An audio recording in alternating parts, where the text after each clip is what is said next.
कभी ऐसा महसूस हुआ है कि अपना ही मन अपना सबसे बड़ा दुश्मन बन गया है? मतलब एक ऐसी ताकत जो हमें लगातार अलग अलग दिशाओं में खींचती रहती है और हम बस उसके गुलाम बनकर रह जाते हैं। हम सब शांति चाहते हैं, पर यह मन है कि हमें बेचैन किए ही रखता है। तो सवाल यही उठता है कि भाई ऐसा होता क्यों है? हमारा मन, जिसे हमारा सबसे पावरफुल टूल होना चाहिए, वो आखिर अक्सर हमारा सबसे बड़ा विरोधी कैसे बन जाता है? चलिए आज इसी पहेली को सुलझाने की कोशिश करते हैं। देखिए, इसे समझने के लिए एक बहुत ही अच्छी मिसाल दी जाती है कि मन एक बंदर की तरह है। बिल्कुल, ये एक डाल से दूसरी डाल पर कूदता रहता है। एक पल में ये अतीत की किसी याद में खोया होता है और अगले ही पल भविष्य की चिंताओं में डूब जाता है। एक जगह टिकता ही नहीं। लेकिन यहाँ एक बहुत अच्छी खबर भी है। ये जो बेचैन और काबू से बाहर लगने वाली ताकत है ना, इससे पूरी तरह बदला जा सकता है। इसे अपने सबसे बड़े दुश्मन से अपना सबसे वफादार साथी बनाया जा सकता है। और यकीन मानिए, जब ऐसा होता है ना, तो जिंदगी पूरी तरह से बदल जाती है। तो फिर शांत मन का ये रास्ता खुलता कैसे है? इसका जवाब छिपा है 5 बहुत ही गहरी कुंजियों में। ये कोई मामूली टिप्स नहीं है, बल्कि ये वो चाबियां हैं जो एक नए, शांत और सुकून भरे जीवन का दरवाजा खोल सकती हैं। तो चलिए पहले इन 5 कुंजियों पर एक सरसरी नजर डालते हैं। पहली है द एंकर यानी लंगर, दूसरी द क्लाउड्स यानी बादल, तीसरी है द चैनल मतलब ऊर्जा को सही दिशा देना, चौथी है द विटनेस यानी साक्षी भाव, और पांचवी द साइलेंस यानी मौन। चलिए अब एक एक करके इन्हें गहराई से समझते हैं। ठीक है, तो शुरुआत करते हैं पहली और सबसे बुनियादी तकनीक से। ये इतनी ज्यादा सरल है कि कोई भी कभी भी इसे कर सकता है, लेकिन इसकी ताकत सच में असाधारण है। इसे कहते हैं सांस का लंगर। मतलब बहुत सीधा है। जब भी मन भटके, जब भी वो इधर उधर भागे, तो उसे जबरदस्ती नहीं बल्कि बड़े प्यार से वापस अपनी आती जाती सांस के एहसास पर ले आना है। सांस वो लंगर है जो मन की नाव को विचारों के तूफान में भटकने से रोक लेती है। ये मन को साधने का सबसे आसान जरिया है। चलिए अब आते हैं दूसरी कुंजी पर। ये इस बारे में है कि हमारे अंदर जो ये विचारों का ट्रैफिक हर वक्त चलता रहता है, उससे कैसे निपटा जाए।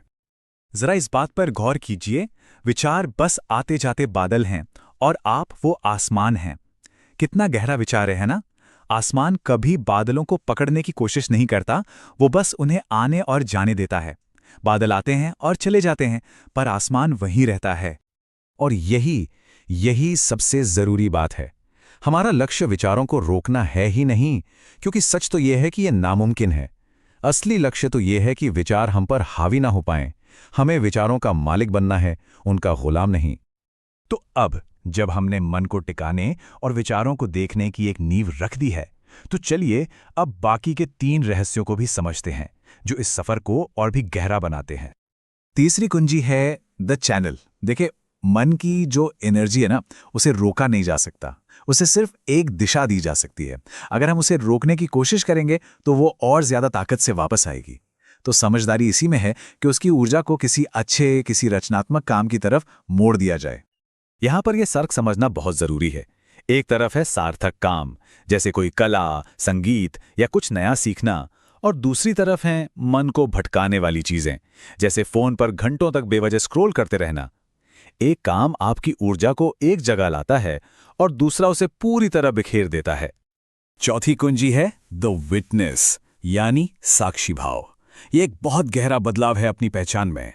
ये समझना, ये महसूस करना कि कोई इंसान अपने विचार या अपनी भावनाएं नहीं है, बल्कि वो शांत चेतना है जो इन सबको आते जाते देख रही है।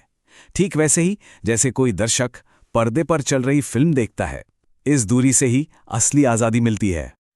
और 5वीं और आखिरी कुंजी है मौन की शक्ति। आज की शोर भरी दुनिया में हम बाहर के और अंदर के शोर से 24 घंटे घिरे रहते हैं। तो जानबूझकर हर दिन कुछ पल ऐसे निकालना जहां कोई शोर ना हो, ये मन को अपनी असली शांत अवस्था में लौटने का मौका देता है। ये सिर्फ बाहरी चुप्पी नहीं, बल्कि भीतरी शांति का अभ्यास है, जहां मन आखिरकार ठहरना सीखता है। तो अब हम इन 5 कुंजियों के बारे में जान चुके हैं, लेकिन असली सफर तो अब शुरू होता है, जानने से करने तक का सफर। एक सवाल जो शायद सबके मन में आ रहा होगा कि भाई, अगर ये तरीके इतने सीधे साधे हैं तो फिर ज्यादातर लोगों का मन इतना अशांत क्यों रहता है? और ये बहुत ही जायज सवाल है। वो इसलिए क्योंकि मन का एक बहुत ही पसंदीदा जाल है और वो है मैं कल से शुरू करूंगा। जी हाँ, ये टाल-मटोल की आदत ही हमारी सबसे बड़ी रुकावट है। मन हमेशा अभ्यास को टालने के लिए कोई ना कोई बहाना ढूंढ ही लेता है।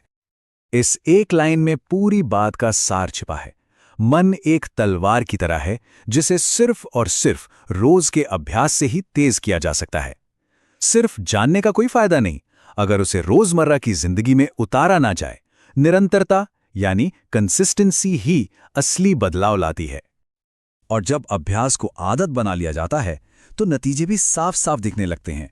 फोकस गहरा होता है, एक स्थायी शांति का अनुभव होता है, चिंता कम हो जाती है, हमारे रिश्ते बेहतर होने लगते हैं और सबसे बड़ी बात, मन एक दुश्मन की जगह एक सच्चा दोस्त बन जाता है।